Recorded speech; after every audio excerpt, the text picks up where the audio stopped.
분명 처음 겪는 일인데도 이전에 한번 겪은 것 같은 느낌을 주는 데자뷰. 이 현상 때문에 사람들은 꿈에서 봤나 아님 전생이 있는 것인가 라는 착각을 일으키기도 하는데요.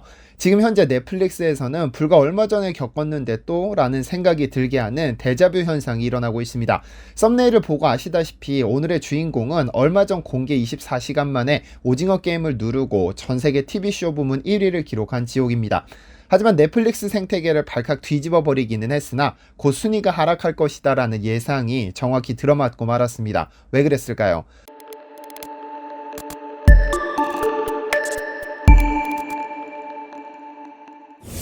안녕하세요, 디스멘터리입니다. 올해 넷플릭스는 한국의 해가 아닌가 싶을 정도로 한국 드라마들이 어마어마한 인기를 끌며 비상하고 있는데요.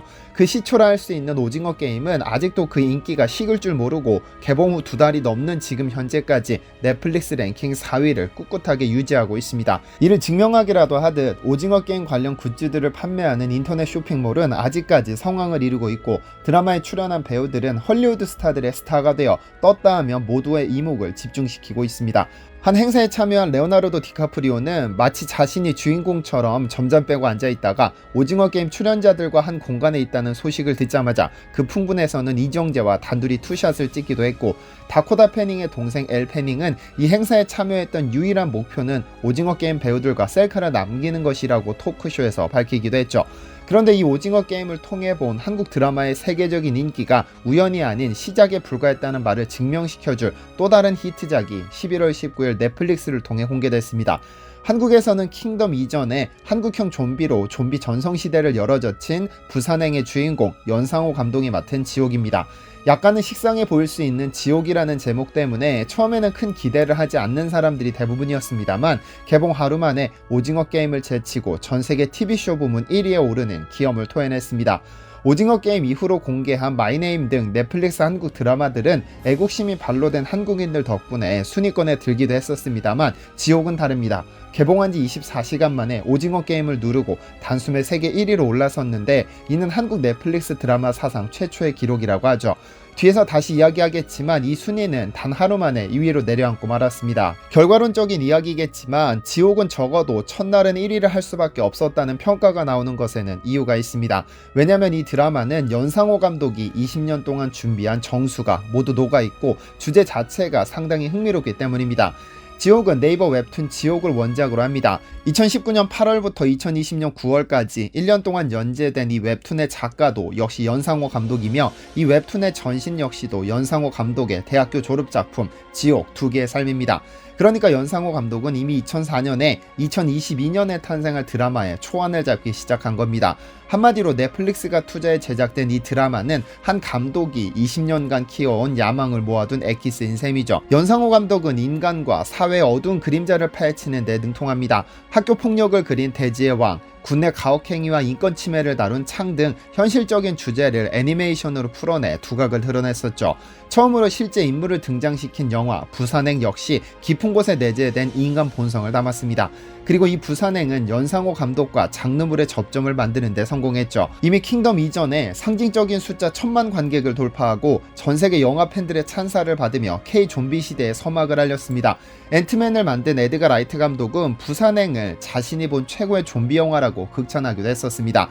20년 동안 준비된 완성작 지옥은 상당히 어둡습니다. 어두운 현실과 그 상황을 맞닥뜨린 인간들의 민낯을 여지없이 드러낸 디스토피아적 세계관을 담고 있죠. 지옥의 사자들은 예고도 없이 등장해서는 인간들에게 지옥행을 선고합니다. 이 혼란을 틈타 부흥한 종교단체 새 진리회, 그리고 이 사건의 실체를 밝히려는 이들이 얽히면서 지옥이 펼쳐지죠. 난데없이 시작된 초자연적 현상으로 충격과 혼란에 휩싸인 세상에서 분열되기 시작한 인간 군상에 민낯을 벗겨냈습니다. 어느 날 갑자기 나타난 괴물이 사람들에게 지옥행을 예고하고 약속된 시간에 나타나서는 이들에게 마치 형벌을 내리듯이 지옥으로 데려가는 상황이 서울 한복판에서 펼쳐지죠. 세상은 순식간에 아수라장으로 변하고 이 모든 것을 신의 경고라고 주장하는 새 진리회와 믿기 힘든 현실 속에서도 인간다움을 지키려는 보통의 사람들, 그리고 지옥행을 고집하던 이들과 새 진리회의 맹신도까지 혼란과 분열을 틈타 각자의 신념이 치열하게 부딪히죠. 넷플릭스가 유튜브를 통해 내보낸 공식 예고편은 이미 150만 회를 훌쩍 넘어섰는데 그 예고편은 상당히 의아했습니다. 보통 마블의 어벤져스 시리즈에서나 볼 법한 비현실적인 존재들이 등장하는 등 기존의 한국 드라마가 쉽게 시도하지 않은 CG가 잔뜩 포함됐으니까요. 그 주제와 주인공 그리고 CG로 상당히 관심을 끌기도 했는데요. 특히 보통 우리가 생각하는 저승사자의 모습은 검은 한복, 하얀 얼굴, 짙은 다크서클, 검은 가스로 대표되지만 이 드라마에서 저승사자의 모습은 상상을 초월하는 모습을 했습니다. 어벤져스에 등장하는 타노스를 연상시킬 만큼 거대한 덩치의 괴물들이 등장해 극의 활력을 불어넣어 주었죠.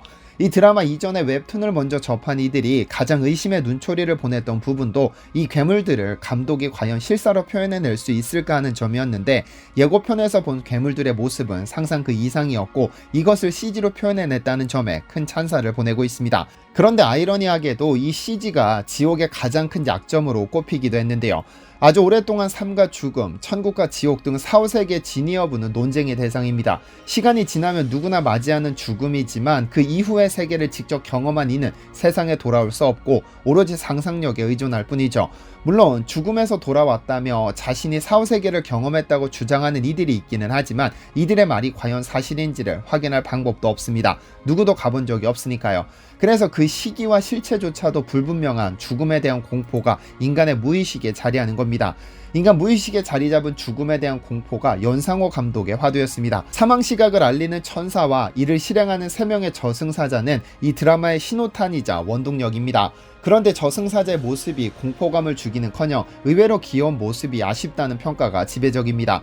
검은색 폐타이어로 만든 것 같은 저승사자의 모습은 공개 직후 고릴라 삼형제라는 귀여운 애칭을 갖게 했죠. 이들이 집행을 마치고 다른 공간으로 사라지는 모습도 마치 뜀박질을 시작한 어린아이가 뒤뚱거리듯 좀 많이 어색했죠. 올해 가장 많은 관심을 끈 MBC의 검은 태양에서 가장 중요한 역할을 맡았던 박하선 배우가 비판에 휩싸였던 이유도 여기에 있습니다. 그과 어울리지 않는 듯한 말투와 행동이 극의 몰입을 방해한다는 것이었죠. 지옥에서 저승사자들은 갈등의 시작을 알리는 중요한 장치였지만 가장 두려워야 할 이들이 고릴라 삼형제라는 귀여운 별명을 갖게 된 것만 보더라도 조금은 드라마와 어울리지 않았던 부분이 아닐까 합니다. 이미 이 CG 부분에 대한 아쉬움은 국내외를 막론하고 숱하게 언급되는 부분이기도 합니다. 어쨌든 그게 완성도에 대해서는 엇갈리는 구석이 있기는 하지만 지옥은 넷플릭스의 새로운 한 획을 그었습니다. 장장 46일 연속 전세계 1위를 차지했던 오징어 게임을 단 하루 만에 밀어내고 단숨에 세계 1위로 올라선 것이죠. 오징어 게임이 장장 8일 만에 달성한 이 기록을 7일이나 앞당긴 엄청난 속도였고 역사가 쓰이는 것 아니냐는 기대감도 갖게 했습니다. 해외 네티즌들은 하루 만에 다 볼 수 없는 드라마다라거나 시즌2가 있다는 것이 단점이다, 빨리 공개해라거나 또는 소재가 기발하고 현실적인 묘사가 눈에 띄었다는 평가가 줄을 이뤘습니다. 일부 네티즌은 오징어 게임이 나오자마자 이런 미친 드라마가 또 나오다니 한국인들이 진짜 대단한 거야 라는 반응과 저 남자 배우가 미국인이었다면 벌써 상을 몇 개나 받았을 것이라는 반응도 있었습니다. 이런 덕분에 미국 비평 사이트 로튼토마토에서는 평론가들이 평가하는 신선도 지수에서 100%를 기록했고 시청자 평가가 줄을 이루는 IMDb에서는 10점 만점에 6.8점을 기록하는 등 훌륭한 평가를 받았는데요. 이 드라마에서 빠질 수 없는 요소 중 하나는 배우들입니다. 연기 장인이라고 불리는 젊은 배우들뿐 아니라 잘 알려지지 않은 배우들까지 엄청난 완성도를 위해 노력했습니다. MZ세대 중 독보적인 연기력으로 인정받는 유아인 배우는 A4용지 2장 분량의 대사를 단 한 번의 NG도 없이 원테이크로 소화해내는 등 대단한 연기를 보였는데 해외 네티즌들의 찬사를 이끌어낸 주인공이기도 합니다.